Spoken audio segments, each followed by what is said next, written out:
pessoal, hoje a entrevista é com o Gil Giardelli, da 5Era, um grande especialista em tecnologia, inovação, empreendedorismo digital e uma pessoa que tem muito para contar para a gente. Tudo bem, Gil? Tudo ótimo, Léo. Prazer estar aqui. Prazer é o meu, a honra é minha, né?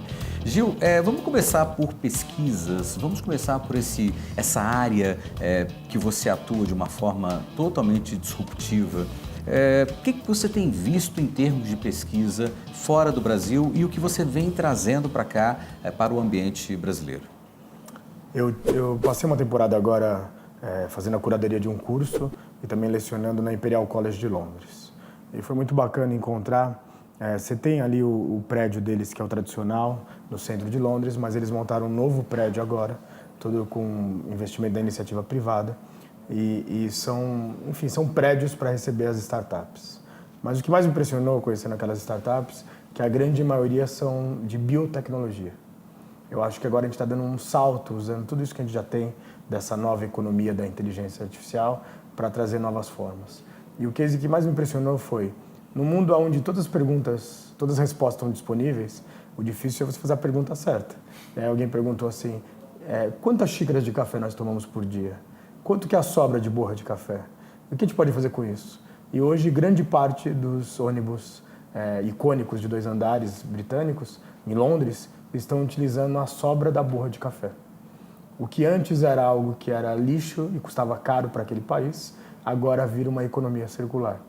E isso traz um novo pensamento que quase tudo que nós vivemos hoje, né? As palavras são mais fortes do que documentos até, são palavras que foram nascidas ou criaram força entre a Revolução Francesa e a primeira Revolução Industrial. E se hoje é uma quarta Revolução Industrial, estamos vendo a era do design biológico, da biotecnologia e de novas ferramentas. E aquela economia montada ali na sala dos espelhos de Versalhes, pós-Segunda Guerra Mundial, Marshall, podemos puxar um pouco mais até Adam Smith, a eficiência operacional de 1776, já não cabe mais nessa nova era.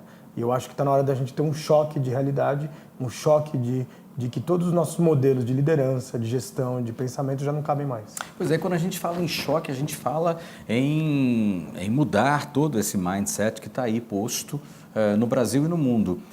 Em especial no Brasil, o que tem que mudar? Primeiro a gente vai ter que resolver uma equação que é muito complexa, que é a equação que para você ter um lugar onde tem inovação, você precisa ter a iniciativa privada muito próxima da universidade. E aí só nesse primeiro item, analisando, há exceções, mas na grande maioria das universidades existe uma guerra contra a empresa e contra o lucro. Né? Isso dá até outro assunto. E outro ponto é a terceira, que seria boas políticas públicas. Eu não estou falando nem de investimento, de dinheiro para inovação, acho que isso a gente já tem muito. Mas eu acho que o que está faltando é, por exemplo, a gente tem uma lei onde uma patente não demore de 12 a 17 anos. Num debate que eu tive sobre patentes em Brasília, uma pessoa falou assim, não, a gente tem como resolver isso, tendo mais dinheiro e investimento. É fácil fazer as coisas com mais dinheiro e investimento, mas tira da onde? Será que a gente não tem formas mais do século XXI para entender como fazer patente? Porque hoje eu tenho vários alunos, e eu mesmo estou fazendo isso, onde leva a patente para fora, que é muito rápido, que é muito bem resolvido. Você faz o PCT, né? Então a gente está vendo esse mundo que não tem essa tríade, universidades unidas com iniciativa privada e boas políticas públicas. E não é um aspecto tão difícil de ser pensado e percebido. Inclusive você apoia alguma linha governamental de avaliação dessas soluções, do que é possível, do que é necessário ser feito? O Gil, como pessoa física, ou a 5Era apoiam instituições governamentais dando esse tipo de suporte, essa percepção daquilo que elas precisam fazer, ou ainda não? Não, a gente colabora com várias. Uma delas foi a Confederação Nacional das Indústrias, a CNI, encomendou de nós um curso de MBA sobre a quarta revolução industrial e a era cognitiva. Já está rodando em alguns estados e vai rodar em todos. O objetivo era trazer educação para os executivos, para os profissionais, para aqueles... para o cenário da indústria. Nossa indústria, ela realmente está presa numa agenda do século passado. Além disso, aí é uma colaboração mais pontual, o Fundo Nacional da Educação, que é um trabalho, são técnicos maravilhosos também às vezes me escutam, me consultam sobre essas novas linhas da educação, mas ao mesmo tempo tem muita gente fantástica trabalhando do outro lado, mas é um transatlântico e transatlânticos às vezes demoram para fazer a curva. Sem sombra de dúvida. E quando a gente fala em transatlântico, a gente pode também entrar no aspecto da educação. Nós vivemos uma educação extremamente ultrapassada no Brasil. Mas ultrapassada mesmo. Enquanto nós estivermos nesse movimento que nos coloca below the line, como é que a gente vai chegar lá? Nós gostamos de dados, né? Sim. E aí... E eu sei que você tem vários, né? Por isso que eu te trouxe aqui. E aí depois você precisa checar exatamente os números, mas é aproximadamente isso. Apenas 9% de quem está no último ano da educação fundamental, né, que seria o terceiro colegial da minha época, tem proeficiência em matemática. Todos os outros são analfabetos funcionais. Entre 25% e 30% tem proeficiência em português, entende textos complexos. Os outros 36% são pessoas que são consideradas analfabetos funcionais. Vamos sair ali do ensino fundamental. Eu dou MBA vários aqui no Brasil e confesso que cada dia mais fico um pouco espantado. Tem exceções, sim, mas a grande maioria dos alunos que chegam hoje no MBA estão despreparados para o mundo, não é só para a educação. E eu dou um trabalho no primeiro dia de MBA que é assim, faço uma redação sobre a economia da inteligência artificial. Eu vejo a dificuldade não de entender o tema, mas de conseguir colocar um raciocínio no papel. O que aconteceu, Gil? Eu acho que nós, como nação, falhamos sobre um projeto de nação inovadora. Eu acho que a gente não prestou atenção numa mudança de era. Eu acho que a gente sempre acreditou que estava deitado em berços esplêndidos. Né? E a gente, de repente, se viu engolido por um tsunami da nova era. É uma mudança de era, não é uma era de mudanças. Mas eu tenho muita esperança, porque eu acho que tem uma revolução silenciosa. E essa revolução silenciosa são o que a gente estava conversando aqui nos bastidores, né, as ilhas de inovação que estão acontecendo no Brasil. Sim. Eu acho que o seu projeto, acho que esse projeto que eu tenho a honra de participar e tantos outros estão tentando e construindo pontes para se conectar. A gente quer deixar a visibilidade para as pessoas que assistem o programa, que buscam a competição, levantar essas startups para elas poderem chegar de um ponto A ao ponto B, ainda sabendo que muitos desses projetos precisam de um suporte que diz respeito à própria construção do mindset daquele seu colaborador, daquela equipe, daquele CEO ou qualquer outra pessoa que está dentro daquela startup. Mas a gente percebe efetivamente que existem belos projetos que poderiam ser impulsionados e que ficam no meio do caminho. Esse ficar no meio do caminho, às vezes pela falta de recurso, às vezes pela falta de incentivo ao próprio gestor daquele projeto, está muito ligado também a essa questão da dificuldade dessas pessoas em entenderem a educação da forma com que ela deveria ser entendida e aplicar. E quando você não sabe, você não aplica, porque você não tem esse conhecimento agregado, que é o que você estava falando aí agora. A solução são ilhas, sim, né? Talvez pelas ilhas a gente consiga dar uma mudada. Eu acho que são arquipélagos. São arquipélagos. Mas por enquanto a gente só tem ilhas, né? Mas você sabia que eu ajudei, foi uma pequena colaboração num paper de Stanford, do MediaX, e eram as habilidades para a economia da inteligência artificial, que é algo que nunca se viu desse tamanho e dessa velocidade. A primeira ponto que se recomenda para as pessoas é transdisciplinaridade. O que seria isso? Conta pra gente. Esse conceito de trabalhar em caixas de ciências exatas, humanas e biológicas não cabe mais. Que agora as complexidades do mundo são tão profundas e rápidas que a gente vai ter que sentar, por exemplo, eu tive esse final de semana, um arquiteto que ele me disse assim, eu nunca imaginei que eu ia trabalhar com data cientista. Eu nunca percebi, eu não imaginava na minha faculdade que um dia eu ia ter que amar os números. E aí eu acho que entra num ponto muito fantástico da educação. Se a gente entrar no primeiro renascimento, eu acho que a gente está vivendo um novo renascimento, mas já volto nisso. No primeiro renascimento você teve Da Vinci, que ele pagava jantares para as pessoas para observar os sorrisos delas. E depois ele dissecou cadáveres para ver como que era, né, o conceito da biologia do sorriso. Se ele não tivesse essas observações, ele não faria o sorriso perfeito da Mona Lisa. Mas mais do que isso, eu acho que está surgindo um ser humano vitruviano. É um ser humano que ele tem que amar, sim, a humanidade, ele tem que entender sobre esses conceitos da humanidade, mas também ele tem que ver muita beleza nos números.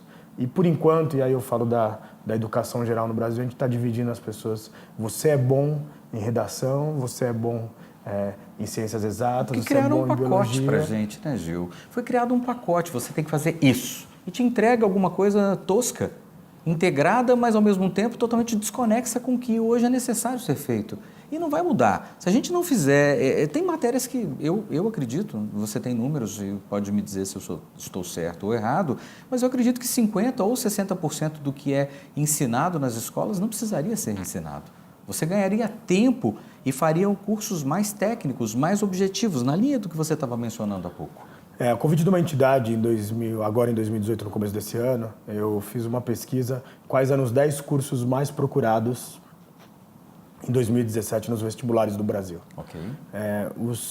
Dos 10 mais procurados, só tem um que não vai passar ileso, mas vai sofrer menos com essa nova economia da inteligência artificial, e que é a psicologia.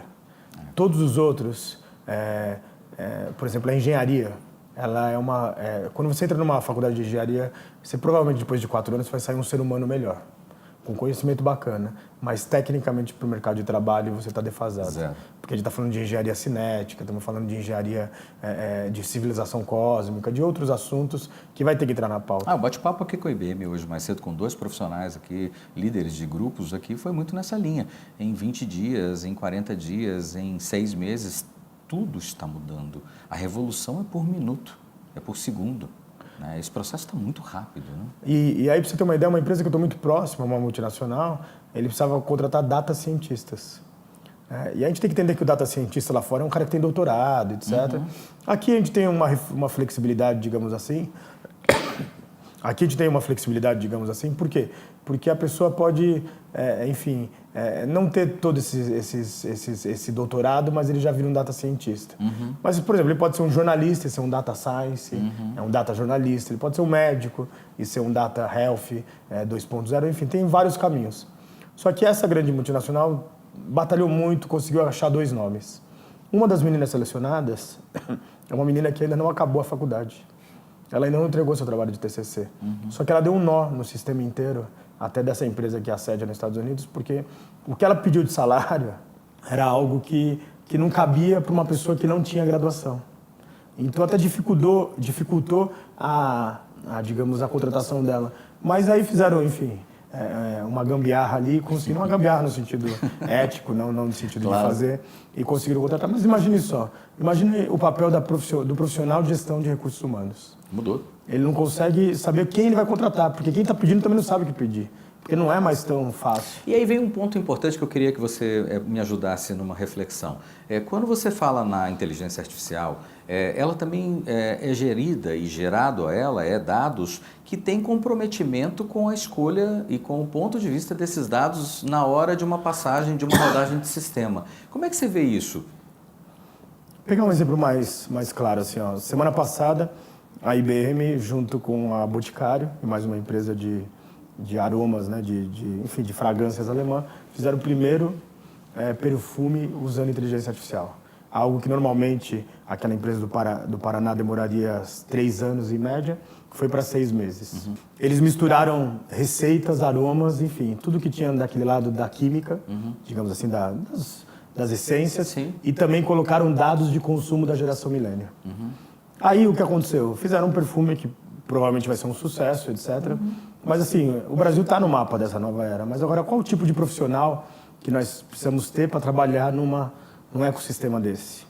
Como é o tipo de pessoa da área de farmaco que vai trabalhar com isso? Então nós mudamos os mapas. Sem dúvida. E também temos que mudar o conceito de como pensar esse novo mundo. Então são novos problemas e novas soluções. Você tocou num aspecto muito interessante para mim, que é o aspecto da psicologia. Você disse aí que várias áreas vão sofrer uma grande transformação e a psicologia talvez ela fique à margem ou que ela fique, talvez o sofrimento seja menor, as mudanças sejam menores. E eu vejo que em todos os momentos essa revolução esbarra, para o bem ou para o mal, na psicologia, porque nós estamos mudando muito a cabeça das pessoas, nós estamos fazendo essas pessoas enxergarem novas profissões, mudarem para essas novas profissões, pensarem nessas novas profissões, agirem nessas novas profissões interagirem de uma forma com outras pessoas que estão nesse mesmo ecossistema que mudou por completo. Isso não dá um emaranhado, não embaralha a cabeça das pessoas e não é complicador no aspecto da eficiência do pensar? Na verdade, o que a gente está vivendo são dois momentos. Primeiro que, sim, já a doença do século XXI é a depressão. Eu queria que você chegasse nisso. Infelizmente, 1 em cada 3 pessoas desse mundo vão ter uma depressão muito grave. Então, isso é uma coisa muito séria, uma pandemia. Muito disso tem várias consequências, mas é desse excesso de informações. Eu tive recentemente com uma psiquiatra especialista em adolescente, em jovens, ela fabulosa, e ela explicando que, por exemplo, a parte frontal do cérebro, que é essa parte que tem as novas habilidades do século XXI, ela no homem, né, no menino, ela está se formando, ela acaba de se formar depois dos 25 anos. E nas meninas, em 21, 22 anos. Só que até lá, os 25 anos, esse jovem já tomou tantas decisões, e aí às vezes a gente está tendo esse problema de ter esse excesso de informação, esse excesso até de doenças ligadas à depressão com os mais jovens. Porque está faltando tempo para a gente pensar. E eu acho que, aí só complementando, Léo, claro. eu acho que a gente está precisando, eu perguntei para um professor lá no MIT sobre quando chegasse a era do desemprego tecnológico. Ele falou, primeiro, que não vai ter desemprego tecnológico, já volto nisso, mas segundo, que quando a gente vai trabalhar menos. Se na primeira Revolução Industrial a gente trabalhava em média 16 horas, nessa quarta 8 horas, e agora já vai dar para trabalhar 4, quando a gente vai trabalhar 4 horas, mas de uma forma mais focada e mais pensamento criativo, mais pensamento inovador, vai sobrar mais tempo de fazer uma Atenas digital. E aí sobra mais tempo de filosofar, falar de artes, fazer esporte, fazer um programa fabuloso como o seu. Eu acho que isso que é importante, eu acho que é essa mudança. E por enquanto, aí volta de novo à educação, a gente não está produzindo boas pessoas nas escolas, a gente está produzindo pessoas para trabalharem. E aí eu acho que o trabalho está saindo um pouquinho do centro de tudo isso, para ter, não que as pessoas não devem deixar de trabalhar, acho que trabalhar faz parte, mas não exaustivamente. Você acredita que a gente vai trabalhar menos mesmo? Olha, eu já estou vivendo essa era, não de 4 horas, mas hoje para mim o trabalho tem um outro fator, né? Tem um outro, acho que o nome até não cabe, né? O labore. Labore. E eu acho que até a gente já começa a ver. Porém, isso, vou te dar um exemplo mais claro. Eu estudei as 13 economias que estão entrando nessa, digamos, a economia da inteligência artificial. Esses 13 países estão com taxa, com o que é chamado de pleno emprego. Estônia é um deles, né? Que são taxas tão pequenininhas que são, na verdade, de transição. Que é quando alguém fala, eu vou fazer uma outra coisa agora e estou no mercado de trabalho. E aqueles países que não adotarem a automação, a inteligência artificial, a robotização, estão vivendo problemas. Né? O nosso desemprego tecnológico, sim, ele tem um conceito da crise, mas também ele tem um processo estrutural. Sem dúvida. Empresas eu vou te dar um exemplo. Eu fui visitar uma empresa que ela tem um cargo, tem várias pessoas que trabalham nisso, são milhares no Brasil, que é o coletador de ovo de um dia.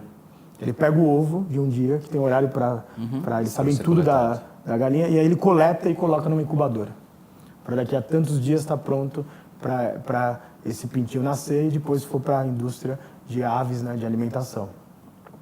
A pergunta é, no século XXI, a gente precisa de uma pessoa que faça o papel de coletador do ovo de um dia?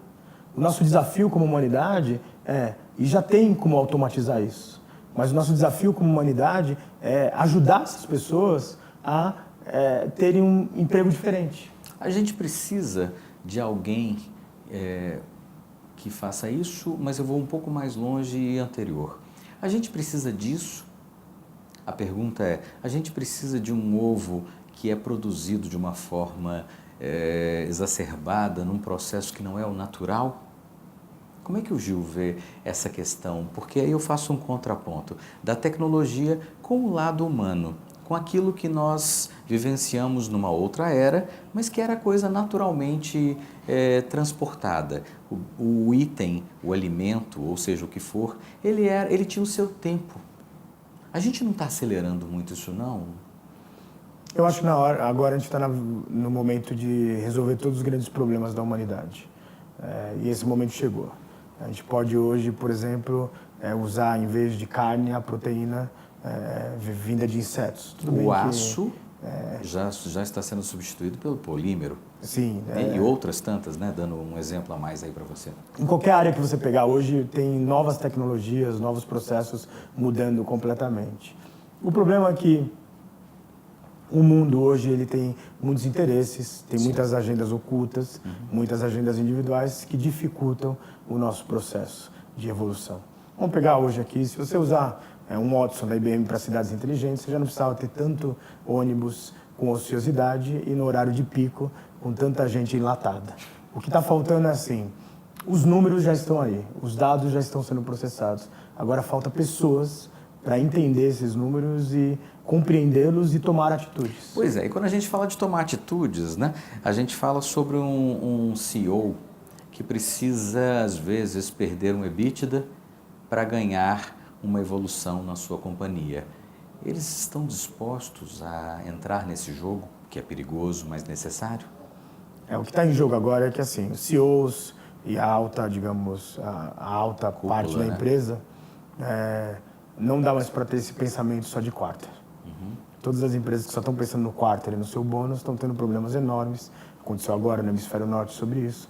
Vai ter que ter o que a gente chama de a gestão da inovação e da complexidade.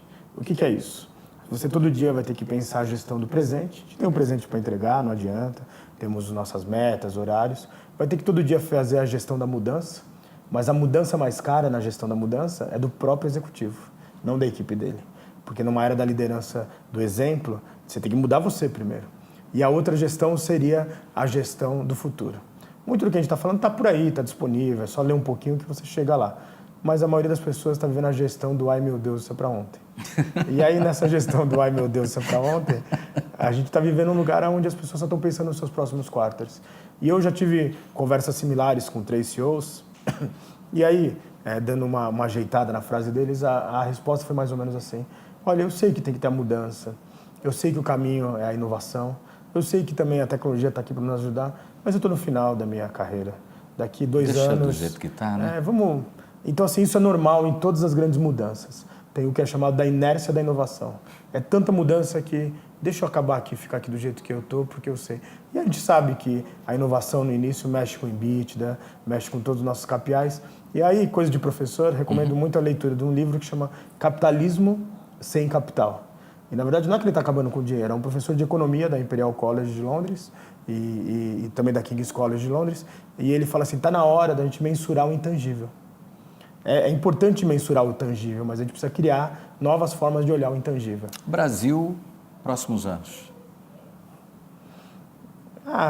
Eu sou um tecno-otimista, né, Léo? Então, eu acredito que o Brasil, por exemplo, hoje cedo, ontem saiu a notícia, nós estamos na fronteira da inovação da ciência. Nós criamos como se fosse o Brasil, um prédio que ele parece uma nave espacial, um OVNI, e ali vai estar o maior leitor de partículas, né, da 4ª geração do mundo, um dos primeiros. Isso vai fazer com que a gente possa fazer um raio-x de uma formiga, de uma planta, enfim. Isso vai ajudar milhares de pesquisadores, mas mais do que isso, vai ajudar a indústria. E eu fiquei muito feliz de ver que, mesmo depois de toda essa crise, um trabalho que começou há 10 anos atrás, eles no meio do caminho iam lançar um telescópio, digamos assim, mas de uma forma mais simplista, da 3ª geração. Alguém falou, não, mas daqui a alguns anos vai estar para trás isso. Vamos lançar da 4ª? E aí o Brasil é um dos primeiros a fazer isso. Então, eu acredito na genialidade. Eu faço parte de um grupo de WhatsApp, que eu sou apenas um convidado, mas tem muitos reitores, ex-reitores das grandes universidades. E eu estou muito feliz de ver como eles estão se posicionando nessa nova era. E como que eles estão realmente admitindo que a gente precisa dar um passo à frente. Eu acho que o primeiro ponto para a gente inovar é quando a gente entende que estamos chegando no fundo do poço. Eu acho que a maioria já entendeu. Ok.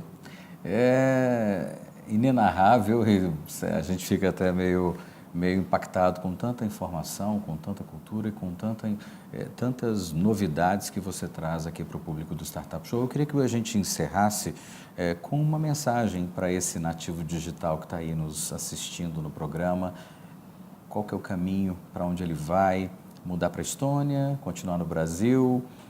Que tipo de curso ele vai e caminho educacional ele pode percorrer? Nesse paper que fala das habilidades da economia da inteligência artificial, tem uma que eu queria destacar, duas, que é empatia, onde a gente tem que se colocar sempre no lugar do outro. Quem está assistindo esse programa, provavelmente, as pessoas que lidam com quem a gente lida, está numa elite, digamos, intelectual desse mundo. Mas tem aí ainda bilhões de pessoas que estão fora disso. A gente está trabalhando para trazer esses 7 bilhões para cá. A prosperidade só acontece quando todos prosperam. Mas eu acho que a empatia é uma nova qualidade. E a outra, que eu fiquei muito impressionado, é a honestidade. E aí o vice-presidente de uma grande empresa farmacêutica, ele agora tem um novo cargo, que é o cargo de vice-presidente de honestidade. Se a gente for analisar, e tira assim da visão do marketing, se você analisar, eu fui analisar o cargo dele, o que ele faz, é muito maior do que compliance, é muito maior do que ética. Um vice-presidente de honestidade marca uma nova era. E nós estamos vivendo uma nova humanidade, uma nova era, um lugar onde você vai ter que ter o que é chamado da educação rápida, mais contínua, um lugar onde você tem que estudar durante para toda a vida, talvez não no MBA, talvez não num curso de 5 anos de graduação, mas tem que estudar. Sempre falaram assim, não estude, vai... Não, estudar é importante. E mais do que isso, eu acho que a gente está acabando com a Torre de Babel. Eu estava na China e me encontrei com o presidente da maior empresa de robôs e de inteligência artificial chinesa, depois, enfim, uma das maiores. Ele falou assim, eu não queria te mostrar o último robô nosso. Ele me deu um device que trabalha com modulação cerebral, uma coisa pequenininha, coloquei no meu ouvido. Ele colocou no ouvido dele. Durante 1h30, a gente conversou, eu em português do Brasil e ele em mandarim. E a gente não teve nenhum desentendimento. Nenhuma forma de desentendimento no sentido de não entender o que ele falou. E aí o que eu acho? Eu gosto de história, eu gosto de mitologia. A mitologia diz que os sumérios começaram a construir a Torre de Babel. E já era um tipo de um arranha-céu. Aí 2 deuses daquela época voltaram e falaram assim, vocês não podem fazer isso. E como punição misturou as línguas do mundo. Eu acho que a gente está no limiar, na fronteira de que não vai ter mais o Babel, que significa confusão. E a gente vai criar muito mais do que um mundo globalizado, vai ser uma aldeia digital. E aí a próxima fronteira da aldeia digital chama civilização cósmica. Mas aí fica por outro dia, porque certeza. O que a gente está descobrindo no espaço deixa a gente, digamos assim, de boca aberta pela surpresa maravilhosa da descoberta. Gil Giardelli, Five Era, um amigo do Startup Show, muito obrigado. Uma honra estar aqui. Uma honra minha. Obrigado.